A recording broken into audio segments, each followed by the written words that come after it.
be a weapon. Because the truth is a weapon. Yeah. Valid. That's valid.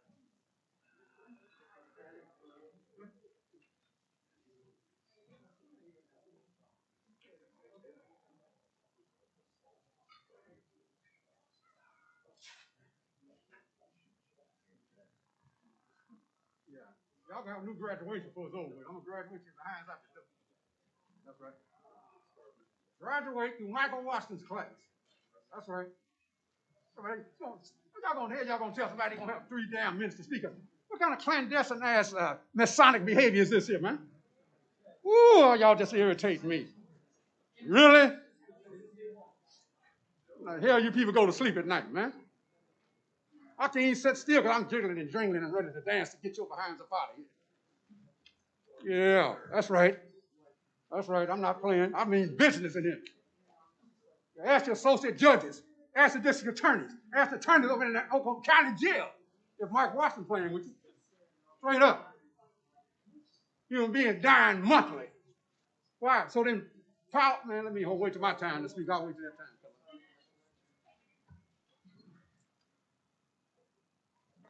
Oh, crap. Think man, no good.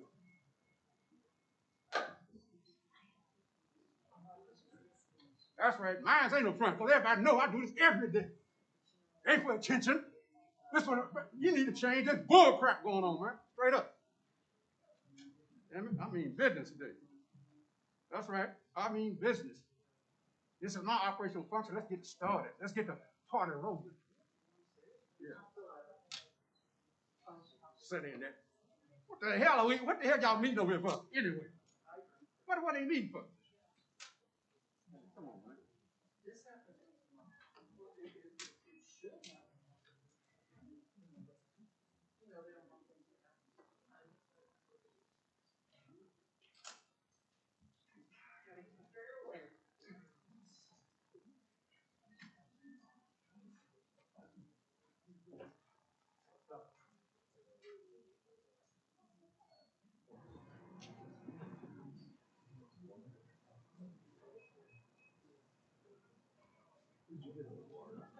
There's some in there.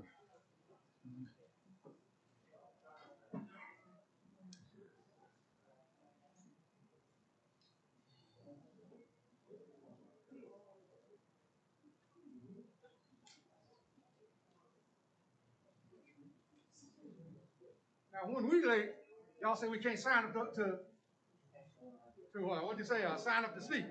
When y'all late, y'all just do what you want, right? Y'all something else, man. Gracious. Right? And y'all gonna be lighting the pockets. You're gonna be lighting the pockets. It's 1 o'clock now. We'll thank you. Call the meeting to order in the absence of Chairman Jim Couch. I will be chairing this meeting today. The meeting was properly posted on September 27th. And let's stand and have the Pledge of Allegiance, please.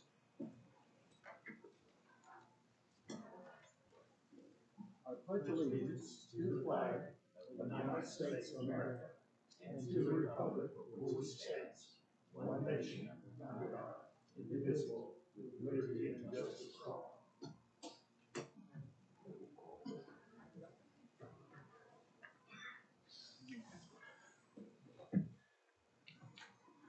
Okay, clerk will call the roll, please.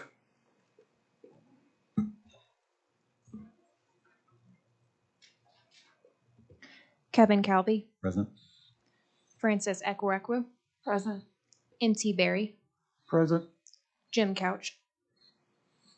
Sue Ann Arnall. Ben Brown.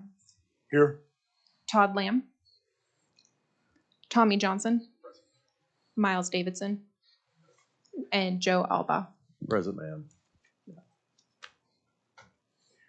We're now at the point of public comment. And I'm not sure what order these came in, but I'll just go with what's here. Mr. Jackson Foote, you're recognized for 3 minutes.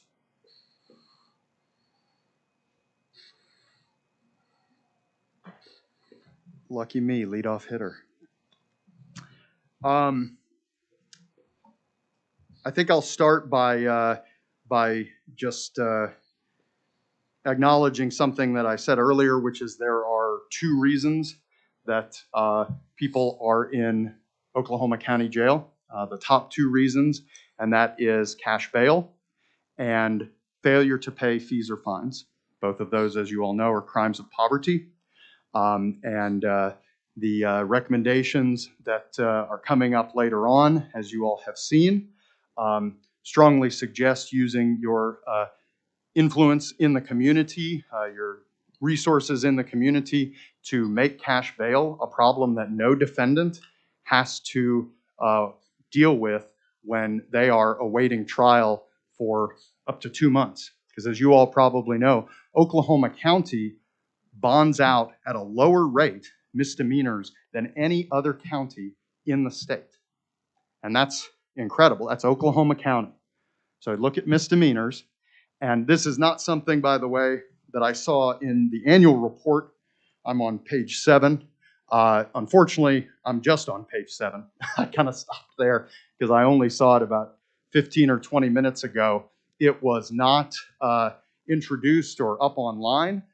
It was not accessible to the public until about 20 minutes ago. It was not something that anybody got to see. And one thing that I'd like to see more of are, what are the top charges? What's the average length of stay? Why are people in Oklahoma County?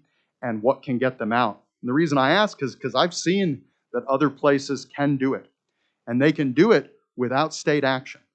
So in Wisconsin, there's a system in Milwaukee County you might be aware of that for 20 years, they've had a one-in, one-out system that has maintained the jail at or under capacity with no discernible impact on public safety. For 20 years, none of us have heard about, people going crazy in Milwaukee County, despite the fact that they've been doing that as long as the War on Terror. That said, Wisconsin also reviewed every single case in one county of about 300, 400,000 people. Every single case of cash bail, they reviewed last year to let hundreds of people out of their jail. Wasn't the state, wasn't the judges. These were county commission court clerks, and these were the sheriff's department. Reviewed every single case to get people out of danger when it was impacting their health and safety. I've been told this is the Criminal Justice Authority. This is my first meeting. And so I'm going to take you guys at your word that you're going to use your authority to make sure that people don't spend month after month dying in Oklahoma County Jail. Mr. Foote, your time has expired. I'm sure it has. I'd recognize Jess Addy for 3 minutes. I wanted to touch on a couple of things in regards to today's agenda. Number one, I've seen that there's a proposal to move CARES Act money, that excess CARES Act money, to the general operating budget of the jail, general operating count. I think that's on its face a breach of the Treasury Department's guidelines of how CARES relief can't be put into a general operating fund. So I don't know what's going on there, but it harkens back to the days when we were just having pretty intense disputes about how that money could be used. I certainly think it's been made very clear that it cannot be put into an operational fund. There's no way to delineate between its uses going forward. And Mr. Williams, I'm sure you're fully aware of that. So I appreciate, as you get to the discussion, that there's some discussion had about that might clarify how in the heck that can be legal. Secondly, it's becoming clear that we've got an operational performance issue at the county jail, as much as anything else, if not more than anything else. And I understand that one of the nation's experts happens to be an Oklahoman. David Parker came down here and did a thorough analysis, met with community leaders, and provided a report to the jail and to you all about what could be done to improve operations at the jail. And where is that report? I understand you all paid Mr. Parker for that report, and so that's a report that is the public's property. I want to know where that report is, and I want to know what increments and change and improvements have been made to address the insufficiencies and inadequacies in that report, and the work towards the recommendations. I understand the report has recommendations that can be made. In fact, I understand the report says that it isn't a staffing issue at the jail, that it's an administrative issue. And I've got a problem with that, that we need to have some changes in practices at the jail. And if that is in fact the case, which would contradict the statement from the administration of the jail saying it is a staffing issue, then that explains to me why that report has been kept secret. So we can do this the hard way and litigate the matter, or you can turn that public report over to the people. Finally, this jail population issue, as we all know, lies in the hands of David Prater and these district judges. There's a lot of political power on this trust. And you all need to get to work and speak in truth to that power, because I do believe that most of you want people out of incarceration and out of that jail, because you know they're going to keep dying under this situation. So get up and get in these judges and these district attorneys' faces and stop letting them hold people on unconstitutional bonds in poor health condition and fix this situation. We need that help. That's your job. That's your advocacy, to advocate for those people. I'm sorry, Sean Cummings, you're recognized for 3 minutes.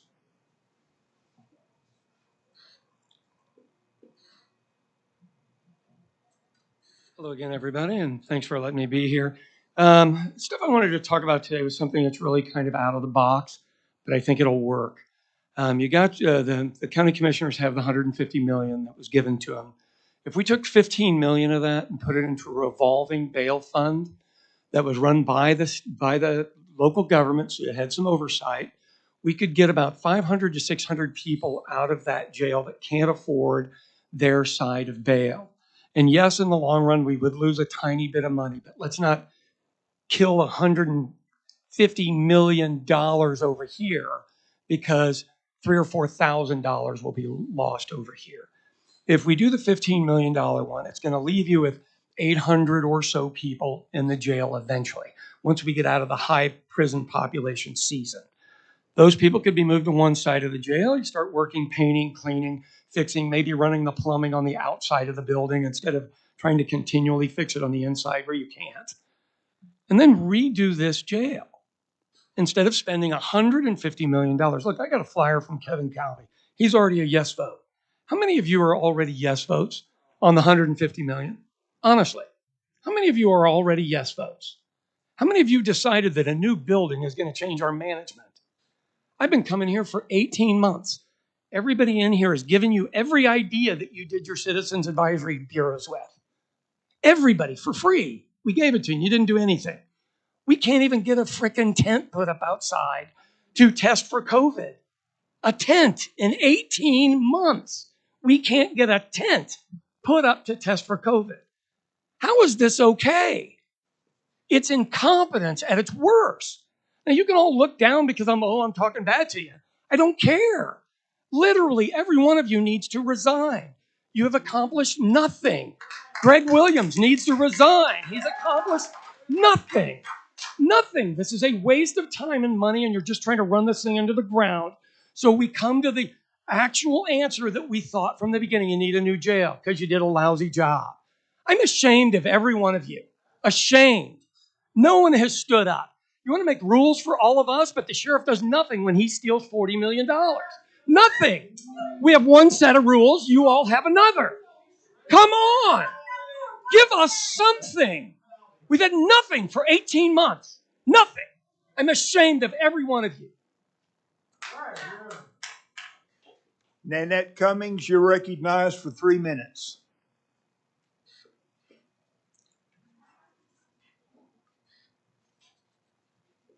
Afternoon, everyone. I'm here as a concerned citizen. It has been brought to my attention about the ways and actions of the county jail. In the last 3 months, I have worked with a young lady who is pregnant. She's 37 years old. And the problem I have with that is she's been in and out of incarceration for the last 3 months on charges in 2019. Just last week, I spent my whole day, took a whole day off work just to spend to get this young lady to do a walkthrough on a crime that she had already been convicted of. I called and so did another advocate call. We worked 2 days back and forth trying to get this young lady out. She is almost due, and she was finna go back to jail. It is appalling for you all to sit there, and some of you all are aware of this, and nothing was done. I'm still working with her. She is homeless now because she evicted herself, and it's still a problem. And you all say there are places out there that help, like the Merge, the Version Hub. Neither one of them can help. They're a third party, just as myself. I brought money out of my pocket. Someone else brought money out of their pocket just to save this young lady. I think you all need to relook at your citizen. I see on number 1 where y'all said that you see improvement, number 1 and number 7. I'm going to be very interested to see what you all are going to do, because I'm working with a young lady now that needs all of your help. Thank you. Thank you, Ms. Cummings. Christopher Johnson, you're recognized for 3 minutes.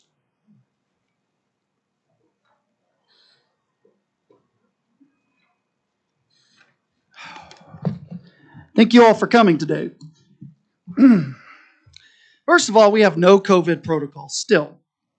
We easily have enough room in front of the jail to have COVID tents like they do at hospitals. Sexual assaults in our jail, beatings, chaining of people outside their cells, feces and urine on the floors and such.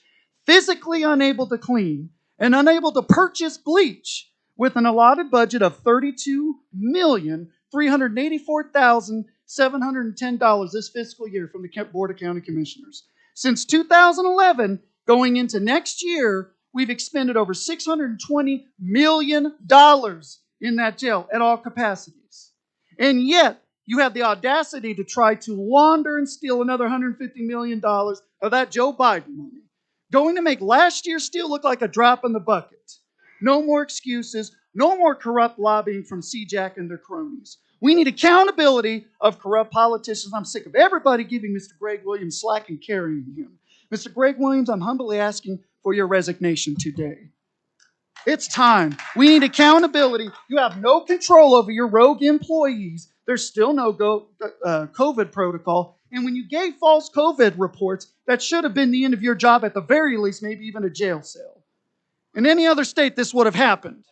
We need to immediately create a realistic plan to cut the population down to 1,200 per architectural design. We need to eliminate cash bail immediately. We need to stop the inhumane treatment of the jail right now. No, it's not going to take 3 years to fix this. We have the opportunity to do it now. We have created marvelous things in human history, and yet we seem to be unable to clean up feces and buy bleach. No new buildings to please nonprofits and wealthy people. It's time to tell these wealthy folks to go to hell. All political power is inherent of the people. That's in our Oklahoma State Constitution. That wasn't Bernie Sanders who wrote that. Where the receipts are, I want to know where the receipts are of the missing CARES Act money. Mr. Calvi and Miss Everest and others laundered. Here's the email. Sheriff, I want you to put them in cuffs when you do an investigation. All of you preach law and order and bask yourself in the flag that I fought for. It's time to put up or shut the hell up. The trust needs to resign after today's business. Give the sheriff the jail immediately until the Department of Justice to Washington can show us Okies how to actually do something. It's time that we do something. And if you don't do the honorable thing and resign today, we will shut you down in the long run. And I want my goddamn records that I'm requesting. All power to all the people. Michael Washington, you're recognized for 3 minutes. Thank you. Well, now. Illustrious and esteemed horseshoe guests, I want y'all to listen while I got my back to y'all while I talk to the real people that matters out here today. Now this. There continues to be a growing concern about the way the Oklahoma County Jail is operating today. And because of that, I'm told that there's a discussion going around the table regarding the possibility of a new state-of-the-art facility being built in the price range of $150 million. Not so, buddies. Now then, I strongly oppose the spending of these millions of dollars, because with the building of the new jail, in all likelihood, and strong probability being the target, the jail will end up being used to lock up more people than what it's designed for, just like you're doing today. So tell somebody that's bull crap today, because I ain't listening to it. Now then, as an alternative to the jail doors need to be open. 1,000 inmates need to be let out. And I'm asking that at least 600 be left, cutting in half the design capacity of 1,200 inmates for that facility. You would not only free up taxpayers' dollars in important areas from the budget. Going forward, the management this will take away the money being spent for the influx of people illegally jailed. It will alleviate problems associated with the infrastructure of the jail. Now listen, boys and girls, I'm not finished. It would help to eliminate the problem of shortage of staff that you complain about. The food preparation and delivery of meals to the inmates would be drastically improved. Inmates would have a better access to showers out of cell time. Medical services would be improved. Visits with loved ones and inmate assaults would definitely be noticeably declined. Let me not forget that staff would be in better position to handle the bed bug infestation, as we know the crime in itself. It would also help to alleviate problems associated with the infrastructure jail I just mentioned. Sorry, Oklahoma County Criminal Justice Advisory Committee, you missed on this score. We will not allow you to blindly accept being an agent to further advance the diabolical, reckless, contaminated, corrupt, and vicious jail policy that have fattened the pockets and purses of the greedy, bloodthirsty suckers who masquerade around as corporate giants, legislators, Oklahoma County commissioners, judges, district attorneys, city officials, state fire department marshals, state health department staff, and the like. You have profited immeasurably on the expense of unsuspecting human beings who you have knowingly subjected to cruel and unusual punishment. That includes misery, heartache, pain, suffering, and even death. That's right. The solution to fixing the jail problems overall, it is my concern and in the capacity of my understanding that the only way we can rid this jail of these terrible conditions is that we Mr. Washington, your time has expired. Mark Falk, you're recognized for 3 minutes. And Greg Williams, you must resign. I saw the beast of baby. Your time has expired. Mark Falk. Oh, I'm trying to talk, y'all. How y'all doing? It's been a minute. I've had major surgery in the last few months, and it's been well over a year since you took control. We thought we would give you some time to do your job. You did not do your job. Even laying in bed sick after surgery, I could not look on anything and not see media about people dying from COVID inside the jail, about atrocities inside of that jail, about death inside of that jail, about the same bed bugs that were there when I was in the jail still being there. Cockroaches the size of small mice. And yet, Commissioner Kevin Cowley, I see you're still on your goddamn phone. What the hell is wrong with you? Why do you even bother? Kevin Cowley has been sending out to select people, not all of us, of course, only his donors, only those people who he knows he can get a positive response from, mailers suggesting that we build a new jail at the price of $150 million of CARES Act money. He cannot keep his hands out of the damn cookie jar. This is federal money that is here to help people who are suffering every single day in Oklahoma County.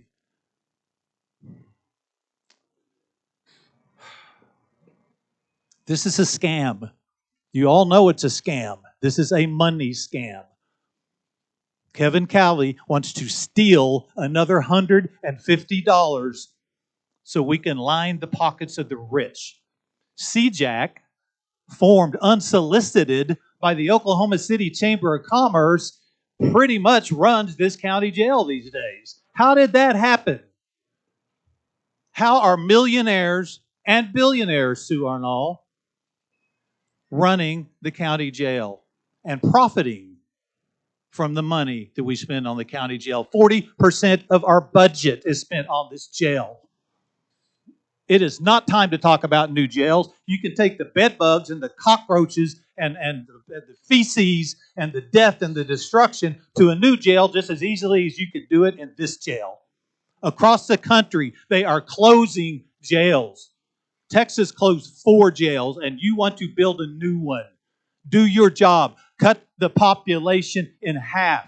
You can do that. Until you have done your job, until you have reduced the population, then we can spend that money on mental health, drug addiction, homelessness, poverty, and we can solve that problem, and we will not need a new jail because we will have a new paradigm. Your time has expired. Garland Pruitt, you're recognized for 3 minutes.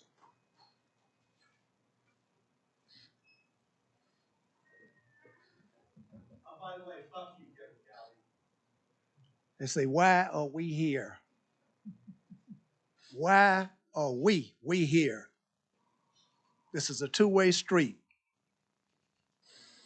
Some has a title, a position, an authority, and have the ability to fix, change, and correct where we're at. I can't, but we can. When we look at 2021, the 9th month, and we got over 10 dead and 1 unidentified. We got more folks dying per month in our jail system right now than prior to the trust. That's a problem. If we had a new facility, it's the system. The system is not working for us right now. Boom, we got a new facility. Will that stop the feces or the bed bugs or the incarceration that they can't get out on cash bonds? The things that we're confronted with right now, we have the opportunity to fix, change, and correct those things. We, those sitting here at the table and those of us in the audience, we can do this. But you got to have a will, a want, and a desire to do this. When you don't have that, when you don't recognize that there's a problem and address that problem, we definitely can't fix that problem. The opportunity is now for us to do something different. We can do this. But we can't if we don't say that we got a problem. People are dying. People are sick. People shouldn't even be in there, and we can correct that. Cash bonds got to go. The DA's office, these courtrooms can fix this. You all have to be the authority to put those things in place in order to address it. We're dying. We're crying. We're asking for help. You are that help. You are that correction. You are that fix. Make it happen. Make it happen. You can. What part of that you don't understand? That you have the power of life and death in your hands. When you follow silly, wild, and stupid, we end up with silly, wild, and stupid. People are dying in the jail behind silly, wild, and stupid decisions that are being made. Those folks need to be tested. Tests work. Okay, thank you. Your time has expired, Mr. Pruitt. Thank you. Move to agenda item 2.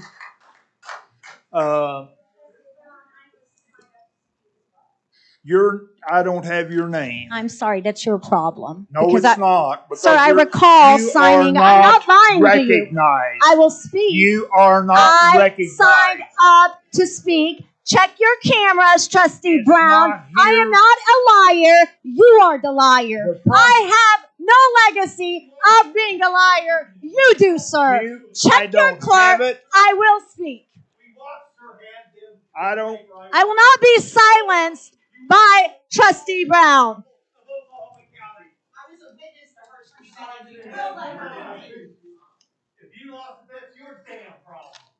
Check your cameras. Did those work? I don't have it, and you are not recognized. My name is Sarah Banna. I am recognized. I am a tax-paying resident of Oklahoma County. I was in here 5 minutes prior to the meeting. okay. I signed up like every other resident, and I will We be have a treated with 5-minute dignity, recess, equity, and please. equality. You can stick your thugs on me to arrest me if you must. You can arrest me yourself, sir, but I will speak my piece. I will not be silenced by you or your rigged process. 5-minute recess. You are the reason. Attorney over there, Mr. Williams. Check It's yourself. your fault. It's your fault. Go ahead and get the 5-minute recess. Look at this. Go to the tape. Fine. Look at the tape. Anyways, while they are going to go ahead and go skiing in the back doors in a room that is being funded by our tax dollars, we'll go ahead and have a teach-in over here. It has been 446 days, 14 months, since the Oklahoma Criminal Justice Authority, quote-unquote, jail trust, has taken control over, usurped control and authority and management of the Oklahoma County Jail. Since July 1st of 2020, more than 14 Oklahomans have unnecessarily perished or died inside Oklahoma's own Abu. At least 10 indigent Oklahomans have died in chains under the reign of this jail trust this year alone. And it is only September, folks. The Oklahoma County Jail has a death rate more than most states' death row chambers, and a county jail mortality rate more than twice the national average. More than 84 people have died inside the dungeon of death since 2009, and unless we act now, it is a matter of days before the next statistically predictable yet preventable death occurs. 80% of, hopefully they're checking the tape so I can have my 3 minutes of public comments. 80% of the approximately 1,600 Oklahomans forcefully caged inside the unconstitutional, inhumane, and deadly Oklahoma County Jail are pretrial detainees. And our due process grants them the presumption of innocence. Mass majority of these Oklahomans are simply trapped inside the illegal and overcrowded county jail because they are poor and cannot afford their own bail and bond. Struggling Oklahomans are therefore systematically denied equal and equitable treatment and protection under the law, resulting in rigged outcomes within our notoriously corrupted Oklahoma County criminal and justice system. The time for urgent action is now. Today is the day to reduce the unnecessary population being forcefully housed at the Oklahoma County Jail for profit of tycoons and philanthropists. By ending cash bail for all non-violent Oklahomans and offenders in Oklahoma County, we have the opportunity of reducing the jail's population by 300 to 500 souls and people immediately. This common sense approach will save human lives, reduce taxpayer costs, liabilities, while protecting due process and constitutional rights of all Oklahomans. The humanitarian and constitutional crisis at the Oklahoma County Jail can no longer be normalized. The human and financial costs to Oklahoma County taxpayers will no longer be tolerated. Crime and punishment, public safety, the integrity of our democratic institutions, and I want my public comments, and I demand immediately that public comment be followed by every agenda item.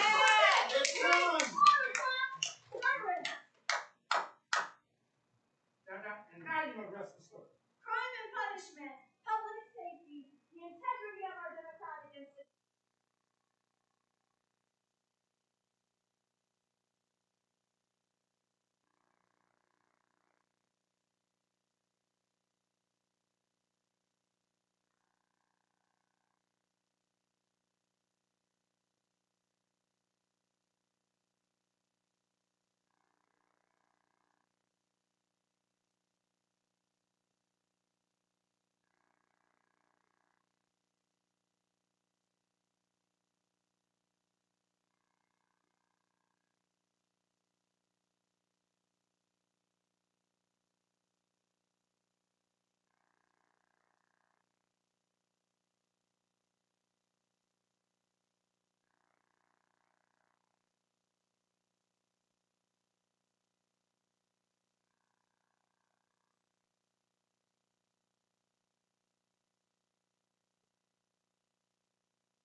I'm going to call the meeting back to order.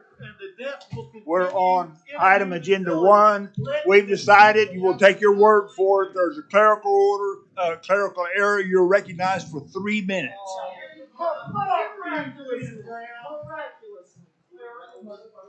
You're a pirate. Trustee Brown, as a matter of business, I don't go around town lying. My legacy, my reputation is important to me. I try to live by the characteristics and principles that my grandmother, the immigrant, taught me. Okay? So I don't show up to your public meetings. I haven't made it a business to be a fraud like some of your fellow colleagues that have usurped the seats which you occupy. My observations of you, Trustee Brown, is that you're not interested or invested in actually resolving the humanitarian and constitutional crisis. You were a part of the action committee that was established by this very body. You didn't sign up to volunteer your time on anything. You were difficult and uncooperative. And the best that you would do would be show up to observe. What I am demanding is that public comment, that the suppression and the oppression of taxpayers who are funding this entire facade, this entire building, and the county jail operation and enterprise down there, to be democratically and peacefully be allowed to participate in their own government. Again, I am demanding Mr. John Michael Williams. I understand you were Ms. Tricia Everest's best friend, which is how you got yourself in this cozy seat, making millions of dollars, sir.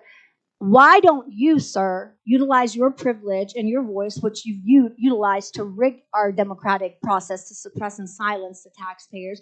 Why don't you use that and encourage your fellow colleagues here to reinstitute public comment on every agenda item? That's one of the wishes that we have. The other issue that I really want to express is we are not funding another carceral facility in this county over my dead body. You will have to bury me under the building that you are going to pour cement on before I go around town not telling the truth about the corruption that's happening here and the way that you're embezzling and laundering money for your construction companies and friends. What we are demanding is the immediate release of approximately 500 to 600 individuals that are unnecessarily being caged up inside that unconstitutional, inhumane county jail. You end cash bail for all nonviolent offenders, the cost to taxpayers will go down. You will have more guards to operate that county jail. You will need less trays. Your utility bills will go down. Your medical staff can take more adequate and appropriate care of the indigent folks forcefully caged up and trapped inside. So our demand is, Kevin Calvi, that we will end cash bail for all nonviolent offenders before another penny of Oklahoma County tax dollars or federal tax dollars fund another Your carceral time is facility in expired. this county. Thank you. Okay, let's move on to agenda item 2, which is Wait a minute, I haven't spoken.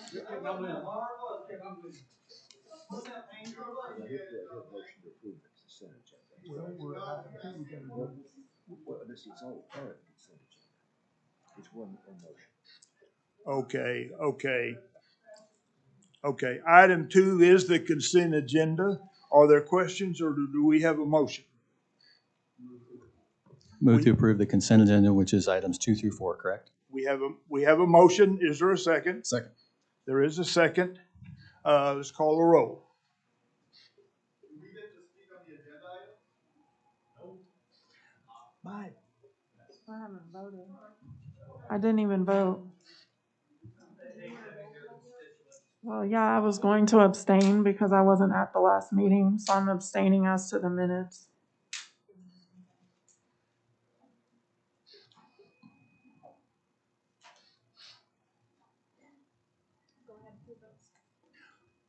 Okay, would you call the roll, please? You did it on the. Oh, okay. I don't. It's not on my machine, but I don't have it. But okay. Aye. I abstain as to the minutes. MC Berry. Fuck you, Kevin Calvi. Aye. Suann Arnold. Aye. Tommy Johnson, Yes. Joe Alba. Aye. Motion passes Okay, 6-1. the motion is passed. For agenda item 5, Mr. Williams, you're recognized. Would you explain this proposed expenditure for us, please? Absolutely. Yeah, you know, when we took over the jail, really for decades, what we call a jail control is really the electronic pieces of the jail where you guys have been in there. You get in the elevator and you push a button and you tell them I need to go to this such and such a floor, or you scan your card, or you enter a code at a door or a gate, and that gate will open for you. The outside gates to the perimeter have been broken for a long time. That is the jail control system. So that system has been replaced once since it was built. And again, it has been in dilapidated condition. It needs to be replaced again. Again, that was brought to our attention even by the former operator and told us that needed to be done. So we have been looking for a jail control. We have brought in a bunch of different vendors to look at that system. It's a fairly complicated system. It's tied to the cameras. It's tied to lots of different functions. But the basic control of the jail, we finally got 3 bids. We got a bid from Syndaptic. We got a bid from Black Creek. We got a bid from AI, Automated Integration Systems here in Oklahoma City. And we evaluated those bids, and Syndaptic was by far the cheapest. So we went and toured that site where they build those systems. It's in Waco, Texas. And we went and toured a jail that has that current system in there, talked to some of the people that are using that system, and they are very pleased with it. And again, that was the most impressive system we did. We went to Tulsa and looked at Black Creek, which is who has their integrated system. Again, they had put a bid in on ours. It was well over twice as much. And again, they don't do the installation. They would sell us the components, then they would bid then they would contract with another company to put it in. So again, those prices were going to be very extensive. We also reached out to the company that put in the original jail control system there here in Oklahoma City, Automated Integrations, and they don't do jails. They did this particular one, but they're not really in detention center, but they were willing to come in and help us look at that system and replace it. They do OU Medical Center. It's a very impressive company. They've got good electronics, and again, we went and toured that facility and looked at how that was built. Again, it was considerably more money, well over twice as much as what we can get it from Syndaptic. So my recommendation is that we allow that we spend about $750,000 to replace that jail control system using Syndaptic. Okay, and item B is the Edemia, and that is the what is commonly referred to as tin print or palm readers at the detention center. Instead of doing the old ink fingerprints, it's all digitalized. And those readers are Endemia's who puts those in. And we have 2 of those systems currently that fail nearly every week. It slows our processing. It slows our discharge. When those systems break or malfunction, it really is problematic for the intake and the discharge processes of the jail. They must be replaced at some point, and the sooner the better, because, again, they are failing and have been failing for years. That's what that's about, live scan or tin print. And item C? That's Digi. And again, we have current funding, we think, for the first 2 projects. The Digi is the camera system. That's our current provider. That's the camera system. It's on state contract. It's a very well-known company. In fact, some of the systems that were that bid out, Black Creek, who did our jail control bid, and AI, they would use Digi to do their cameras. They're a very well-established camera company. And Digi is, again, there's a lot to a camera. There's cameras, and then there's the software that goes with that camera.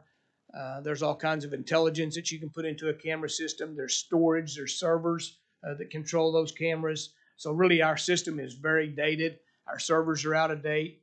Some of the immediate problems that we have is that some of the cameras are digital cameras and some of the cameras are analog.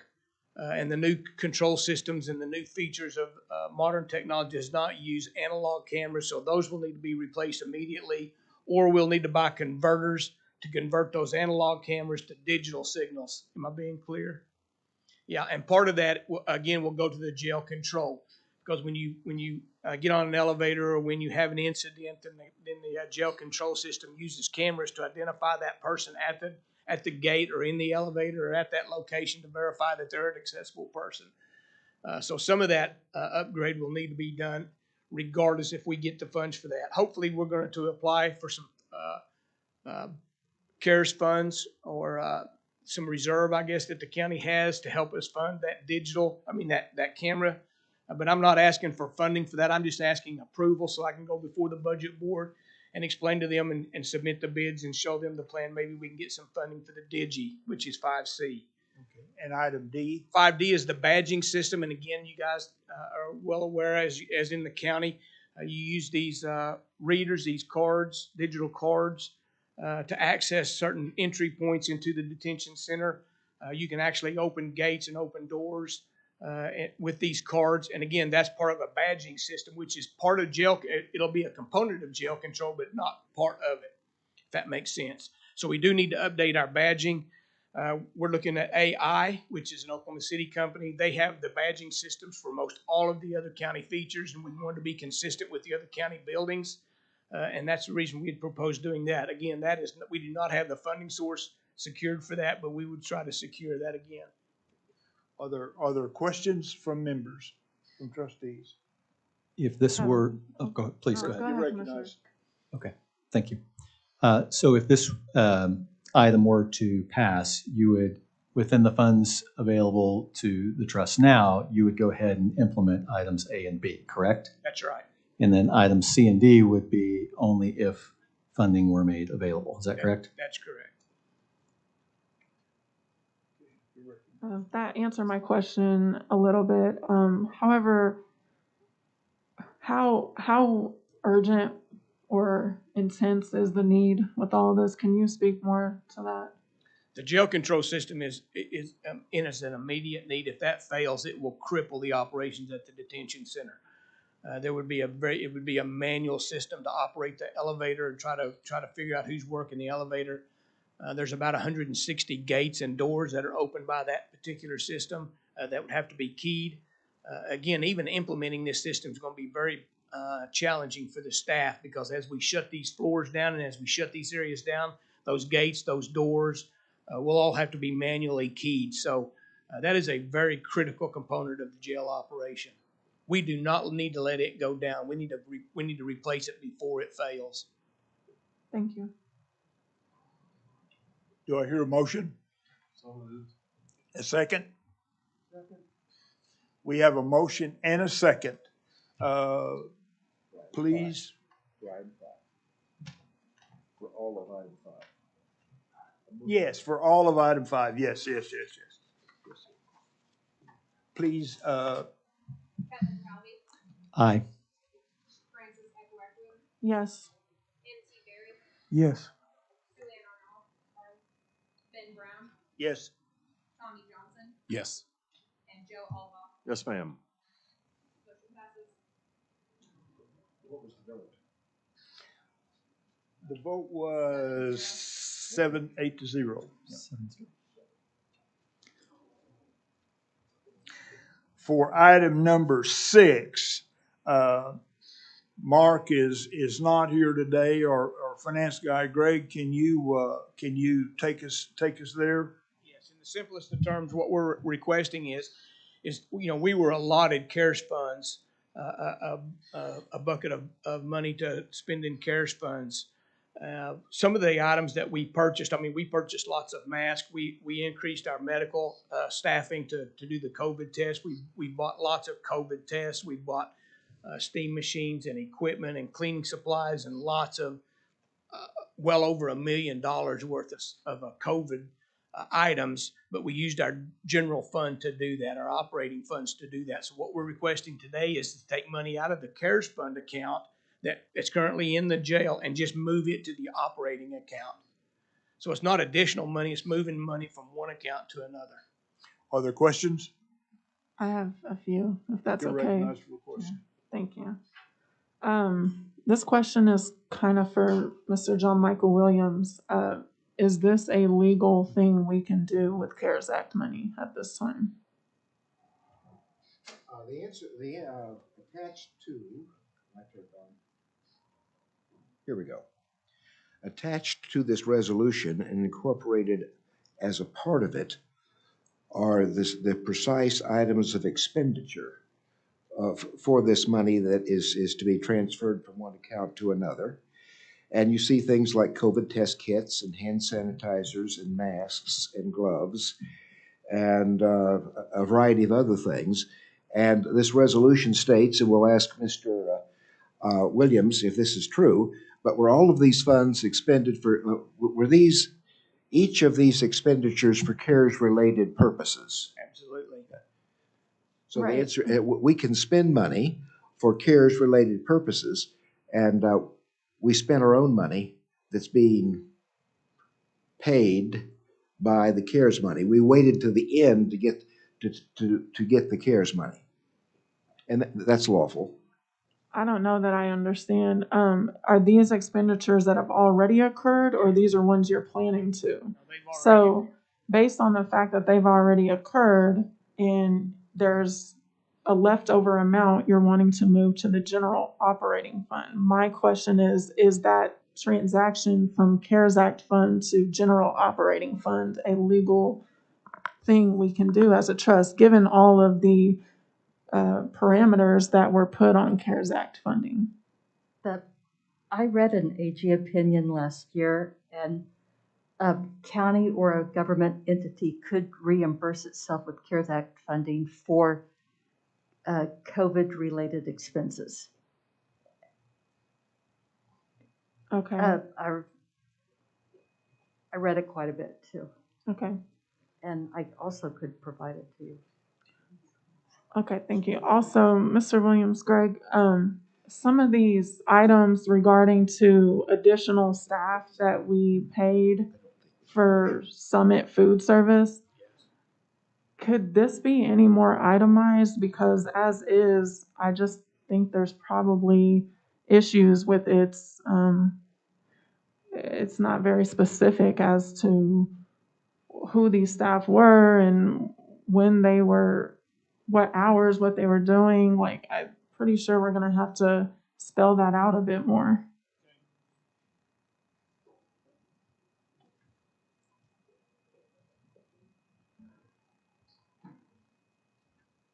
And to that point, do you certify that everything on this list is a valid expense for CARES Act funding? Yes. Okay, thank you. Do we have a motion? Motion. We have a motion to approve. Is there a second? Second. There is a second. Please call a roll. Kevin Calvi, Aye. Francis Ekwekwu, I'll abstain due to the itemization. M.T. Berry, Yes. Sue Ann Arnold, Ben Brown, Yes. Tommy Johnson, Yes. and Joe Alba. Yes, ma'am. Okay, and the item passes 7-0, or 7-1 with one abstention. 6-1 with one abstention. 6-4? 6-1. Oh, 6-1. Okay, I missed that. Thank you. Okay, and item 7 is a resolution regarding a Citizens Advisory Board. What is your pleasure? I was looking at this, sir. Can we make a motion to table? I think that we have a legitimate PIO with the detention center. We have the ability to run a strong campaign, as I believe that there were only 8 people that put in, and we selected 7. Is that correct? That's correct. Okay. Okay. So this would give us the opportunity to be able to really promote it over the county and get a lot more applicants. We do have a motion to table. Is there a second? Second. We do have a second. That's the table item, agenda item 7. Please call the roll. Kevin Calvi, Aye. Francis Ekwekwu, No.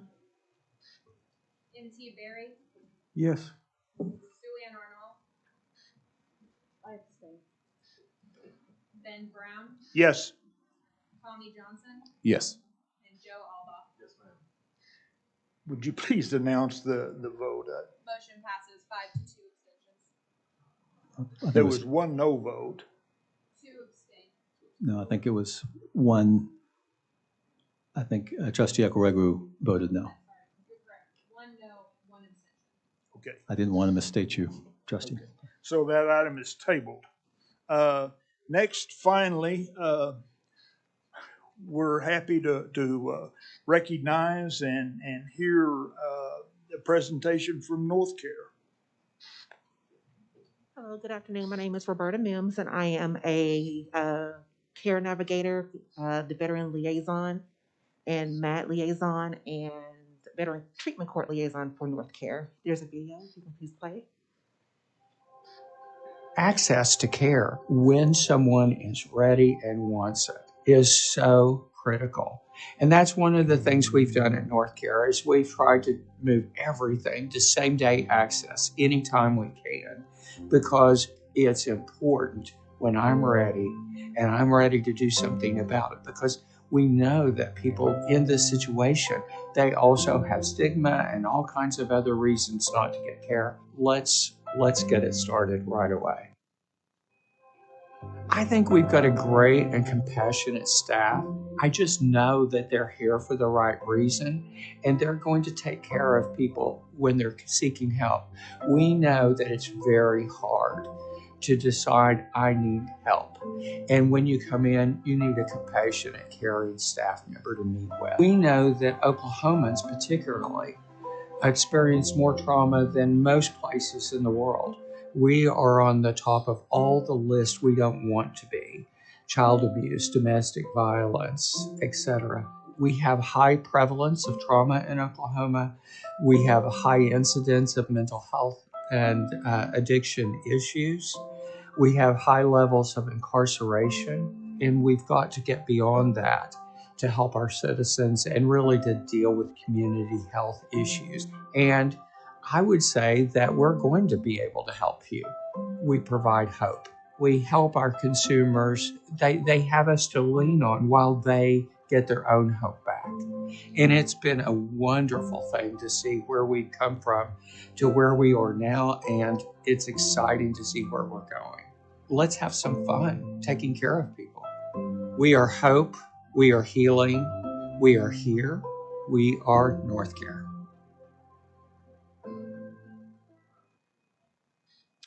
Are there any questions I can answer for you regarding our programs that we currently offer?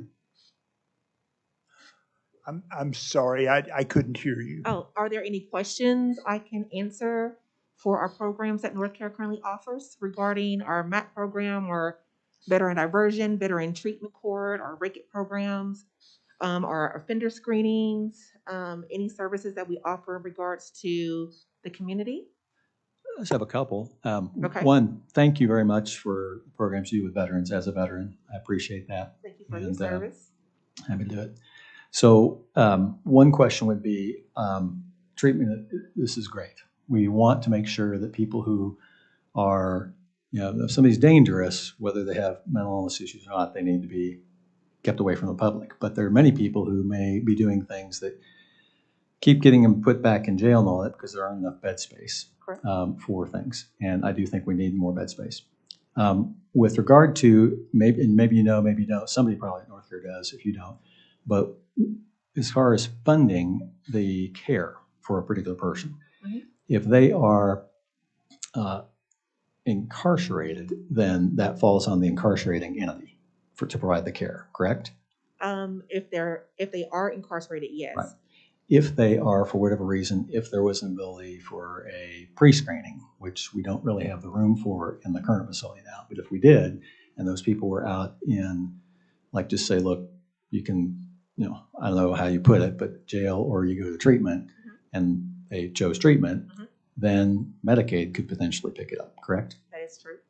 And so if as long as they are meeting the income requirements that is set forth for Medicaid, then yes. Okay. And so what happens pre-COVID, we had individuals that work with North Care going to the jails, doing offender screenings. If there were someone who was incarcerated, they would say, hey, I identify as a veteran, I identify as this person, I identify as someone who is suffering from mental health services or struggles, I identify as someone who is struggling from drug abuse addiction. I would like to apply and complete an offender screening so I can be bonded out and without any cost of my own or my family members having to put up any collateral of their property and be bonded out in regards to North Care, and then from there be required to entertain and enroll into treatment. And then from them being bonded out off of an offender screening bond, we would say, okay, based upon your previous history, your current criminal history, and the combination of the two, you could apply with the public defender's office in regards to possibly drug court or veteran diversion program or veteran treatment, which is now almost a year old, or remerge or any of the other programs that basically diverts them in regards to their current charges, requires them to seek treatment. And we have a staff, a team that basically liaise on each court program and then requires them to go to treatment, whether that be individual services, peer, case management, and care navigation. So we help them along with their treatment, with their mental health, and also with their sustainable household needs and living conditions as well. I think that's great, and I think that, we want to help facilitate that. A better design of our building will help with that, and I know that our chairman today, Chairman Brown, has more experience than all the rest of us combined with, since his stint as the Deputy Director of the Department of Mental Health in dealing with those kind of issues. So I want to commend you for that. Just one last question. Yes.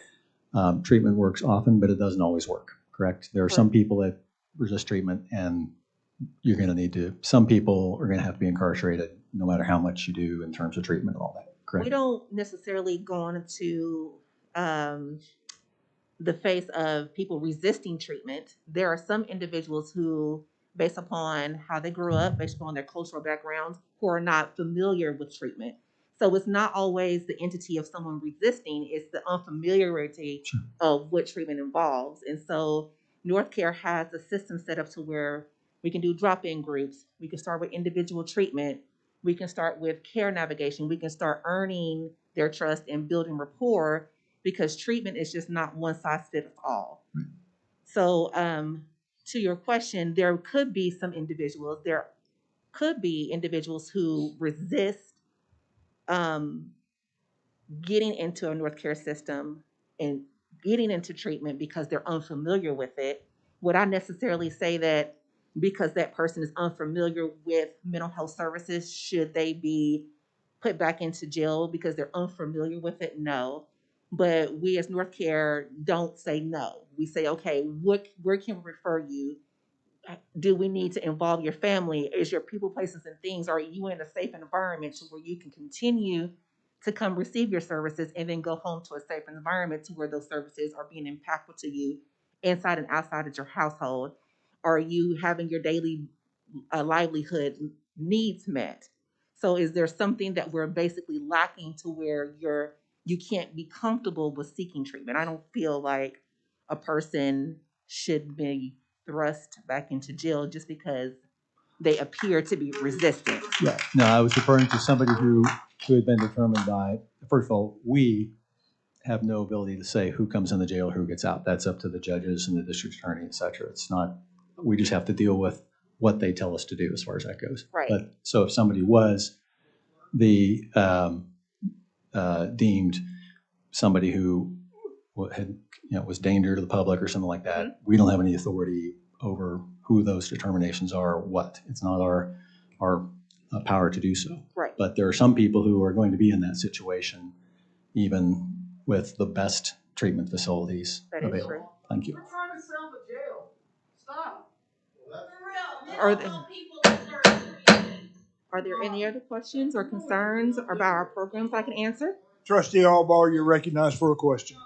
I just wanted to know, can you give us a feel for the size of your campus or how many campuses you have and a staff to patient ratio? So I can say that we currently have four campuses. All here in Oklahoma County? So they are not all here in Oklahoma County. So we have our main campus that's off of General Pershing, off of 10th and Villa. And so that holds our adult treatment services. We have another county another facility that's off of Meridian. And that very specifically focused on our family treatment services for our underage children, 18 Sure. below. Sure. We have our White Hopesville facility that is out in Piedmont, and then we have another facility off the top of my head in Guthrie. Yes, so that's our 4. So in regards to a patient ratio, for that answer, I wouldn't be able to answer that for you. I can tell you that as a liaison, I can hold anywhere between, and that's just based upon the court program itself, I can hold a case of maybe 18 to 25 on a particular caseload for me for court services. So when you look at other programs like our Ricket programs, or if you look at an individual a therapist who is providing individual therapy services, I think our caseload averages in between 18 to 25. That is to keep us from getting burned out. Sure. That is to make sure that we're providing quality care. And just because I have a caseload of 1825 doesn't mean that we don't also have peer support, which is a person who is familiar with being in the criminal justice system or with in DHS, who can readily identify to say, hey, I understand where you're coming from. I can empathize and sympathize with you.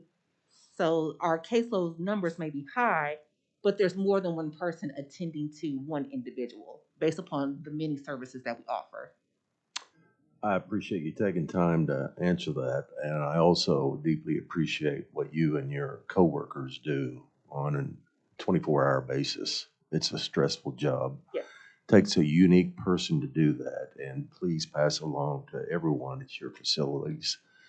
We thank all of them for their work. Yes, sir. Thank you. Indeed. Are there other questions from trustees? Sheriff, did you? No? Okay. Thank you for being here and for your presentation. How often are you all utilizing or providing services in the jail? And, is there anything we can do to further your efforts in the jail? I do know that pre-COVID, we were in the jails frequently providing offender screenings so we can get individuals who are suffering from substance abuse and mental health services out. In regards to now, I think we have, I don't know what it's called, but it's a television system now. Okay. Where we're able to conduct those offender screenings. So I don't particularly know what that system is called. It's not telehealth, but it's Polycom. Thank you. So we're currently using Polycom. I do know that we have an individual who is currently in and out of jail, but not as often. We would need a safe and secure place to answer your entire question, to where we can come in as an agency to be able to conduct those interviews to see exactly what they're needing, be able to, because it just isn't as personable over the Polycom. We're unable to garner as much understanding and or trust with individuals who are incarcerated because they're already, their guard is already up. And so when we're coming in and we're saying, hey, we're trying to get you out, but these are the parameters and the requirements of you getting bonded out under North Care's offender screening, you have to want to be in mental health services. You are required to UA, you are required to meet these certain appointments and meet these certain agendas. And then sometimes when they get out, they could say, well, I really didn't get a good connection with that person, so I'm just gonna go ghost. And so that has happened more because of COVID. But that's what we would need. We would need the ability to come in and in a safe environment, in a secure environment, to conduct those interviews to where not a lot of people are around them, to where they can be open and honest about their mental health, to be open and honest about their substance abuse, if they're currently using, are they going to use, when they get out, are they going into a safe environment? And relaying that type of personal information over the Polycom just isn't a good way to gain trust from an individual that you just met. Thank you. Thank you very much for your service and for your presentation today. Thank you for your time.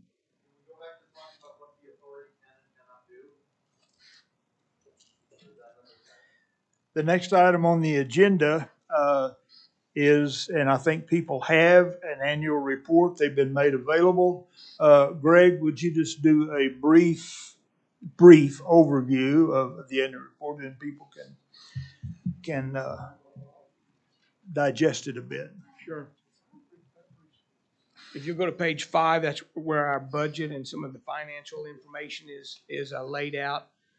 Again, we expect to spend about $36.2 million this coming year. It's the same budget that we had last year.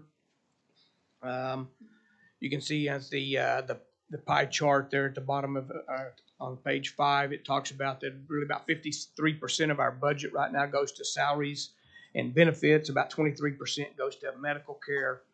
And then the bulk of the rest of it goes to food and clothing and bedding and utilities and insurance and capital expenditures and those kind of things. So that's just a kind of how the budget played out last year, and we expect it to mirror that again this year. Staffing and recruitment on page 6. Again, during the past year, we were able to increase staff salaries, and right now we are currently the highest paid detention center in the state. We currently start detention officers just over $3,000 a month, and then we give them about a $200 raise after 90 days, and after 1 year it goes to $35.25. So hopefully we can continue those increases so that we can stay on track with the competitors around the state. We did start a $2,000 monetary incentive for staff. As they recruit a person that stays in good standing for up to a year, then we would give that employee about $2,000. We are nearing the end of our first pay period for that. 6 months. I'm sorry, I said a year. It's 6 months. If the employee stays on 6 months, then we'll give the employee a $2,000 incentive, and we're nearing that. Those numbers are not real encouraging, but we do still have several that may receive that money. It's been an up and down year in regards to hiring, and about every month I give a report on how many we've hired and how many we've separated. You can see that chart in the annual report. We've seen an upward trend in employees leaving. As we recruit, we see a good number of those folks leaving. I can report that during the first 2 months of this fiscal year, so July and August have been very good months for us. We've hired 27 new people and 18 separations. So we have gained. Our current staffing is about 345. So that's the highest that it's been since the trust took over.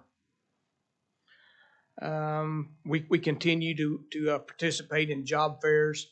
I've been to universities and will continue to do that. We had a scheduled appointment at Langston that got canceled due to a COVID situation there on campus. But we hope to get back up there and do some work with Langston. We went to Southwestern Oklahoma State University and talked to some criminal justice classes, and we've had a fair number of interest in students that may want to work weekends or on summers while they go to school, and then entertain a full-time job after that. So that we're looking forward maybe to some of those kind of possibilities as well. On page 7, you can see the jail population. In 2021, we booked in just over 21,000 individuals.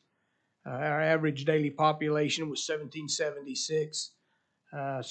If you look at that chart, then if you go back over time, you can see a downward trend.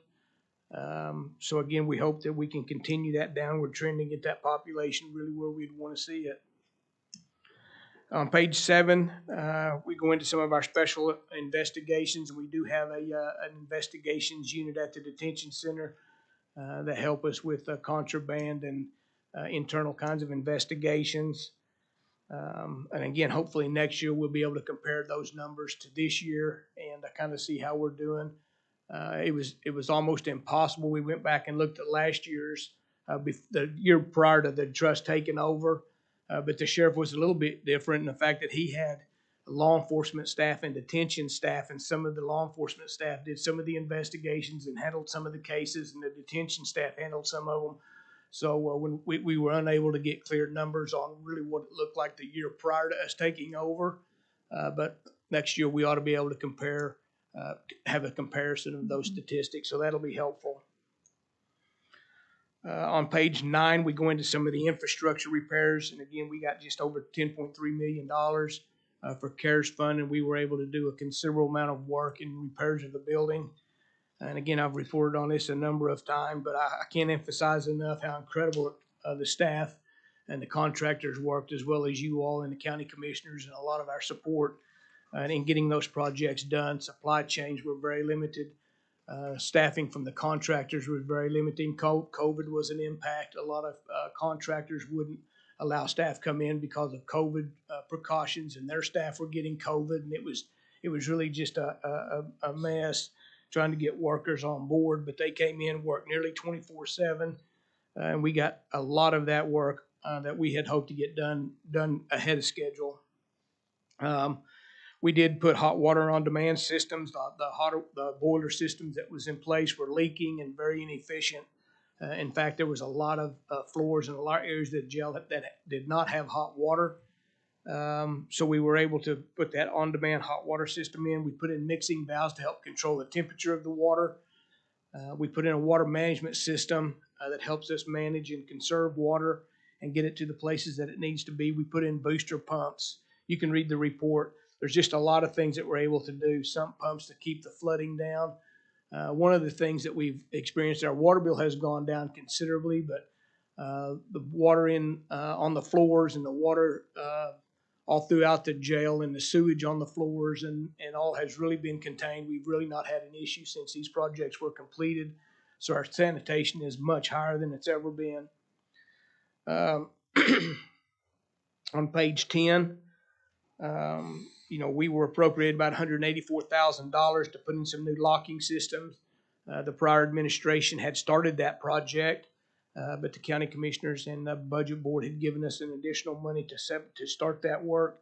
Willow Locks is the company that's doing that work. They have been on site for about a month, and the first part of that project is to renovate the doors, get the hinges lined up, get the door frames back intact, get the doors straightened before they put the locks on. So that's really where they're at right now, is renovating and replacing doors and hinges and frames, and then the locks will follow that.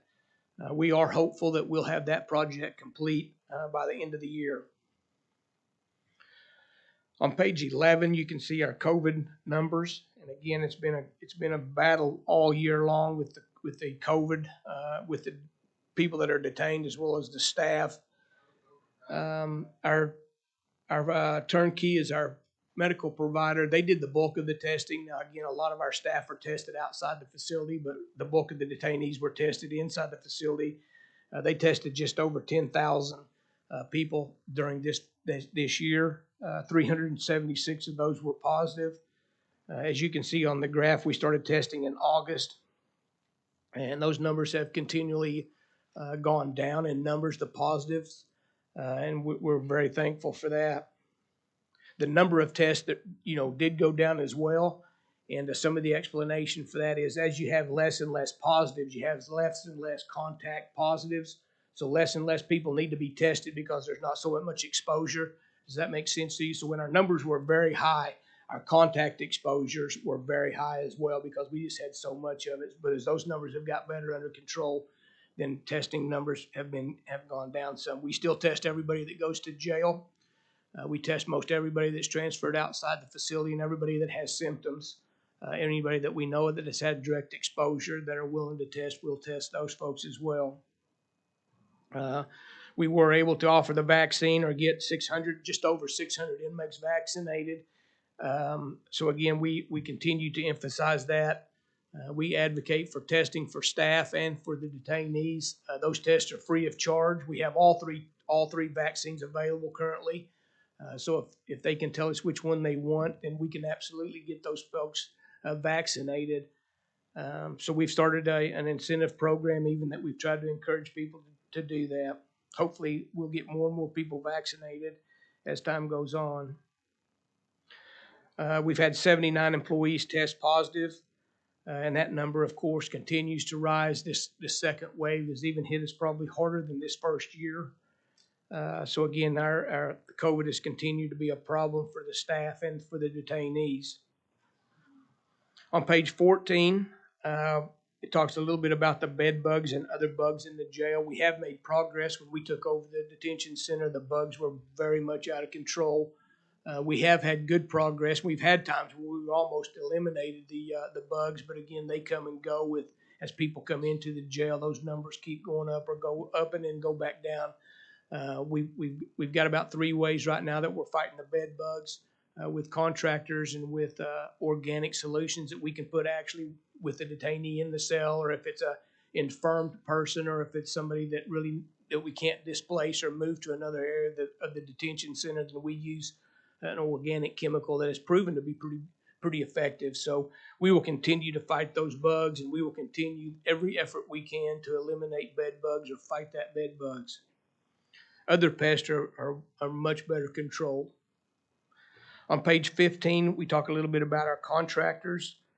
GTL, which is our phone service. During the first year that we were there, we were able to decrease the rate of the phone call. When we took over, it was 25 cents a minute, and it's right now at 16. We've reduced the charges to the family and friends that put money on those books. Again, it was a very complicated system before, and the money that it was costing people to put money on the offenders' accounts were very extensive. Right now, that's down to $3.95. It's a flat rate. So we've been able to reduce that. We've also got 15 minutes of free phone calls, 30 minutes of free video. So again, our access or the ability for offenders to afford or access phone calls and video visits has greatly improved. GTL did add 340 tablets, and those tablets are available to make phone calls and video visits as well. And it also changed the format where before families and friends had to schedule a video visit with the detainee. And now the detainee, anytime they're outside of their cell or have access to a tablet or a kiosk, they can visit at will. So our number of video visits has increased exponentially since the tablets have come online. Our goals are listed on page 18. We start our goals, and I think as you'll hear from Ms. Ekweku's crew, a lot of our goals line up with a lot of the recommendations that they're making and a lot of the input that we've had, so we will continue to push those goals. Is there any questions or comments? Are there questions from the trustees, please? I have a question You're real recommending. briefly, Greg. Unfortunately, we're still getting reports from public defender clients that they're being charged $15 for a visit to be vaccinated.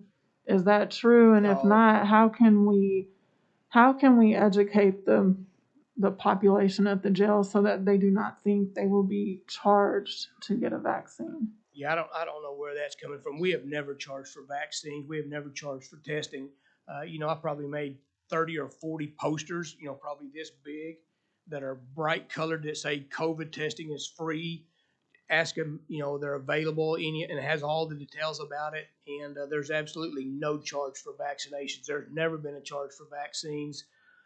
In fact, right now we're handing out soups. In fact, if a guy will take a vaccine, we'll give him free food. We've got some food donated from our key commissary provider. So we're actually giving people gifts if they will take the vaccine. So absolutely, we are not charging for any vaccine at all. Have you made those signs in Spanish as well? I don't believe so, but I can do that. Okay. That's a good point. Thank you. Thank you. If there are no further questions, do I hear a motion to accept and approve? So move. We have a motion. Do we have a second? Second. We have a second. Would you please call the roll? And the second motion, press the button, please. It's Mr. Alba, I believe. Oh. Aye. Francis Ekwekwe, Yes. N.T. Berry, Yes. Suanne Arnold, Ben Brown, Yes. Tommy Johnson, Yes. and Joe Alba, Yes, ma'am. 7-0, then it's approved. Mr. Williams, I know I hear your voice getting a little weaker there, but having said that, you're recognized for, no, wait a minute. I got ahead of myself here. Yeah. Trustee Ekwakaru, you're recognized for the report on the action committee. Thank you. It's Ekwu. Thank you. So I want to start by thanking the subcommittee. It was an impressive, incredibly intelligent crew of people who came together from our community to do the proper research, to dig in, do the hard work it takes to really understand the issues that the jail is having and generate solutions. I'd like to thank Vice Chair Trustee Arnall for all your hard work to support this, and the support and efforts of other trustees. The jail staff, thank you, especially Attorney Simpson, for your help as our counsel, and Greg and Mr. Monday for being supportive and giving us the information we needed to do this. The recommendations are lined out in 3 separate documents. These separate focus items are based on the focus areas that this trust voted and assigned for this subcommittee to look into. So you will see a report from the classification group, focus group, the direct supervision focus group, and the population reduction focus group. So within each of those, you all have had a chance to review and see what we recommended. They're very detailed, they're very researched and lined with the understanding of what is within the trust's ability to affect, what is within the jail administration's ability to affect, and what could potentially be helped by outside partnerships. So with that said, I do want to give Trustee Arnall a chance to speak in regards to her input, but outside of that, we highly welcome any questions or input after that.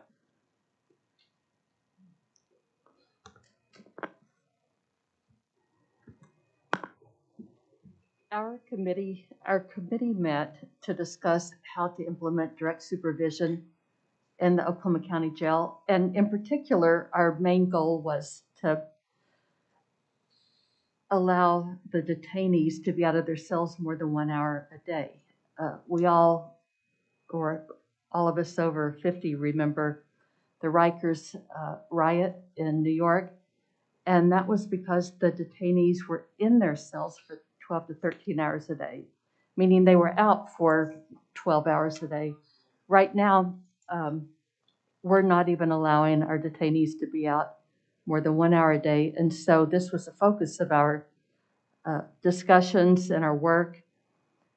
And we did some research, and we also had David Parker, an expert on jail management and lowering or improving safety within a jail. And he had said that while direct supervision itself in its purest form was possibly not likely at this facility, that we could work towards direct supervision and also work towards allowing the detainees to be out of their cells more than an hour a day. And the inmate behavior management system was one that he said would be a goal for us. And the method to get to the access outside the cells for more than an hour a day would be through a slow but simple process. And the slow and simple process would be to go pod by pod. Start with those who were assessed at the minimum security and then work up from there, and get our superstar staff at the first pod, and then just have them move from pod to pod as we eventually created a system where people were out of their cells for 12 to 13 hours a day, at least trying to get to the minimum that Rikers rioted over. there are quite a few methods to obtain this type of release outside the cells. And the principal point is that safety and security would be achieved if people are not in their cells 23 hours a day. And staffing would be adequate after we achieved this. And we recognize that COVID was an issue, but masks are allowed and masks would be provided as people were released outside their cells. And we thought that it was achievable from the reports we had read and the people we had consulted. It was achievable to allow the detainees outside their cells more than an hour a day. And we highly recommend that the jail work towards that goal. Are there other questions from trustees, please? Question, do we have a motion to? I think you have one other part of this. Is that correct, Trustee Ogwugwu? So yeah, I hadn't gone over the other two areas, but so classification, that focus group, the main gist of what they came up with, that there needs to be a culture shift, and that is something we can control. And with that said, there's ways to create that culture shift, and they're very tangible and very plain, and those are outlined in the classification recommendations. The population focus group report, again, it breaks recommendations down by who can actually affect those types of recommendations, starting with the trust, the jail administration, and partners. And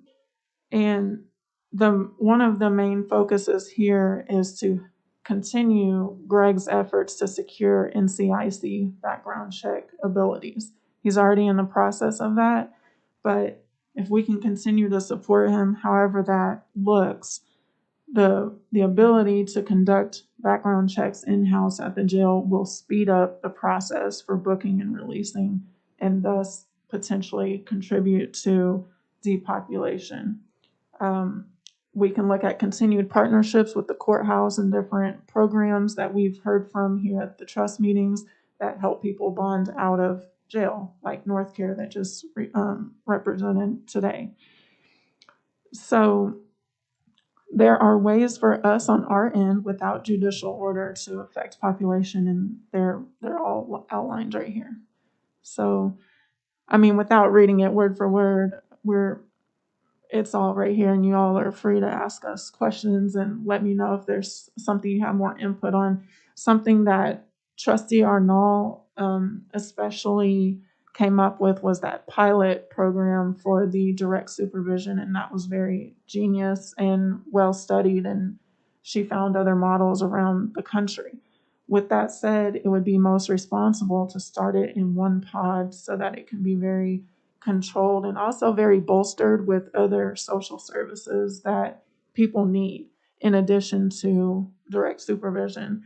And so the subcommittee also recommended that if we decide to do this pilot pod, that we use that as a hiring incentive, that when people are potentially hired, they could sign up to work that pod, and it would be something potentially that's incentivizing to them. That was a specific recommendation in addition to Trustee Arnold's work. There was the point made that we can't introduce programs into the jail until we have people out of their cells more, because there simply is not enough staff. And with the direct supervision or working towards that, then we could implement programs, and as simple as board games, which I've heard that our jail is already doing when people are out, that they've been, and these are very inexpensive, just little recreation opportunities.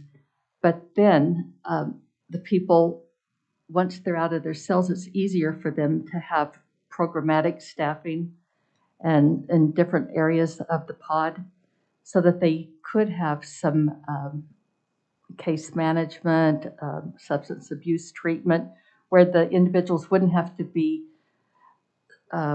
escorted directly to another room, but they could meet within groups within their pods. So there would be an opportunity for rehabilitation, even possibly getting some of the state benefit opportunities if they were out of their cells. But as it is right now with people in their cells all but 1 hour a day, there's simply no opportunity and not enough staffing for any other benefits. Do I hear a motion to receive the final report of the Action Committee? We have a motion. And I'll second it. I just wanted to say, first of all, yes, I look forward to visiting with, first of all, thank you to those of you on the trust who have been on this committee and for your report. And, generally speaking, can't speak for everybody, but I wouldn't be surprised if everybody would agree with it. The three general things you cited, getting to direct supervision as soon as reasonably can be done, not overclassifying people and therefore not taking too long at booking and all that. And, I've said it many times, when I was in the legislature, I worked toward this end, and that is people who are dangerous need to be in jail, but people who are not dangerous don't need to be in jail. You don't need to be in jail for missing court on a traffic ticket, for instance. I filed bills in the legislature to try to do that. Unfortunately, a bipartisan group of people defeated those bills. So I appreciate that, and I look forward to visiting with you further after, also with staff and all that, about the specifics on this, but I want to thank you all for your report, and I will second it. Now we have as do I, Francie, and your committee. I thank you all for what you did, and especially the civilians who worked on that committee with you and served to come up with these suggestions for improvement, and we really appreciate everything that you all have done. Thank you. We appreciate that. I guess I have a question as well for the trustees. With receiving this report, I don't know if it's an appropriate means now or when, but when do you all think, if we should implement these recommendations at the jail? Because it's my understanding right now we're just moving to receive the report, but what about suggesting or supporting Mr. Williams in implementing some of these? As a temporary visitor in this seat, I would say I'm not qualified to tell you when, and I think we would need Chairman Couch here. So I think for today, there's not an answer to your question in terms of a timeline. I think that's got to be figured out, and that'll be a question for another time, would be my answer. Let me say this. We have a motion I'm sorry. My suggestion would be that you get with Greg and figure out from him, given his staffing, given the things that he's got going on over there, how quickly he can come up and then present us with a proposed timeline based on your visitations with him and his staff about when certain things can be accomplished, when certain things can be done. And I think that would be a good start. Yes, I agree. Like when we presented the last idea with the monitoring bracelets, it was a good idea, at face value. But when you ask Greg, hey, how does this look in your area? They didn't have the ability for service for, I guess, the connectivity from the device to the main system just due to the way the building's laid out. So I think a lot of it is just input with him. Say, hey, how does this look for you and your guys, and can you implement this? So, yeah. I appreciate all the input, and I definitely don't want to pretend like I didn't have Greg, helping me and advising me along the way. He's definitely been a part of the conversation. So thank you, Greg, for that. And I appreciate all of your recognition of our work. That does mean a lot to us, because Trustee Arnold and the other committee members, we really did work very hard on this. And so that does mean a lot. We'll take your advice. Trustee Barry to build out a timeline, so you all can expect that from us soon. In addition, there are recommendations that we as a trust can consider. So I would ask that you all take those under advisement, and we will plan to revisit those with you all as well. Okay, now we have a motion and a second. Would you call the roll, please? Kevin Calvi, Aye. Francis Ekwaku, Yes. N.T. Berry, Yes. Sue Ann Arnold, yes, Ben Brown, Yes. Tommy Johnson, Yes. Joe Alba, Yes, ma'am. 7-0. Okay, 7-0, I declare it passed. Now that brings us to item 11. You're recognized. Thank you. I'll give a brief report. I know it's getting late. I'll give you some COVID numbers. First of all, let me start with the count. Our count as of 2 o'clock this morning was 1672. 211 of those have been sent to the Department of Corrections and are awaiting transport. Right now, the department is receiving about 20 a week from the jail, in addition to the females that we have, so 20 males and females. So we will continue to push those offenders to Department of Corrections as quickly as we can get them done. The number of positive tests among the residents and offenders remain low this week as compared to what they were a few months ago. We do have all 3 vaccines available that we offer to staff and to the offenders as they were willing to accept them. During the past 7 days, we have tested 197 detainees, and we've had 2 positives.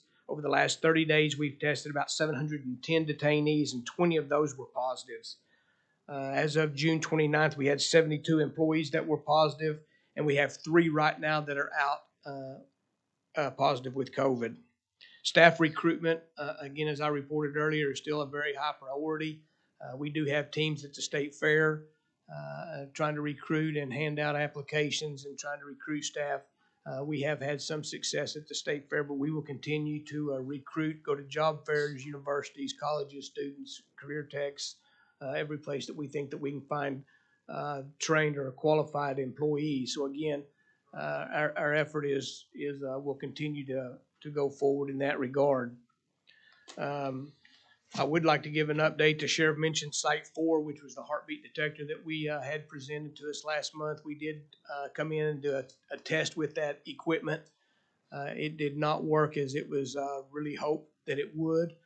That vendor is back on site today. He brought some additional technology, hoping maybe that the range of those detectors would be quite different than what they tested. When we did the first test on the equipment, really as soon as you left sight of the equipment, they quit working. Again, there's a lot of glass, a lot of concrete, a lot of metal doors, and really a lot of things in that center that make that type of technology really less effective than maybe what we thought. So again, we've got that same company is back on site today. They brought some technicians from California with some new equipment. So hopefully those tests are being done right now. So hopefully those tests will be more promising than what we've seen in the past. We did get OLEDs machines. We did buy 3 OLEDs machines, which Ms. Ekweku had talked about us earlier. We're waiting on that software. It is loaded on 1 machine, so we are able to right now to run NCIC checks, at least in one particular area of the detention center. We hope to expand that very soon to intake and discharge area and also to HR. So again, as Francie had mentioned, that should really help us in lots of regards where we can run our own checks. I appreciate the sheriff's assistance in getting that done. And again, I think that's a big step for us. North Care we had talked to North Care over the last couple of weeks and about embedding staff into the detention center. We did identify some space down near intake that would house 2 of their staff on site. So again, we hope to get those North Care staff back on site where they can continue to do those intakes live and in person, at least in some regard, in addition to the polycom interviews that we're doing to help increase those numbers and to more quickly identify people that maybe have mental health issues or history with mental health that we can jump on real quick. We've also talked to the Department of Mental Health, and again, they have agreed to put staff on site to help us identify and to help link services that have been previously provided or help identify people that have mental health issues as they come into the jail. So I think we're maybe right on the verge. If we can keep the COVID down and we can keep people motivated to come into the detention center and help us out deal with the mental health crisis, then I think that would be a huge benefit for us. We continue to see large numbers of people in the jail that have some level of mental illness. And again, that is a key component to making the place safer and healthier for everyone. The Pawnee, we continue to work with Pawnee County where our juveniles are being housed. We've got 14 individuals that are housed right now in Pawnee County. I was notified this morning from the district attorney that there's an outstanding warrant for another one, which will bring that contract to capacity if that happens. So again, we continue to work with that administration to make that as promising as we can. The Department of Health inspection report that we have, we continue to make those improvements. We continue to push forward with the corrective actions that we've submitted. That concludes my report. Are there questions of Mr. Williams? Other questions? Okay, then I would entertain a motion to adjourn. How about we move to receive the report? I'm sorry? Move to receive the report. Oh, okay. I motion to receive. We have a motion to receive the report. Is there a second? Second. We have a second. Please call the roll. Aye. Yes. Yes. Yes. Yes. Yes, ma'am. 7-0. We have received his report. Now, we would entertain a motion to adjourn. So moved. Have a motion? Second? Have a second. Please call a roll.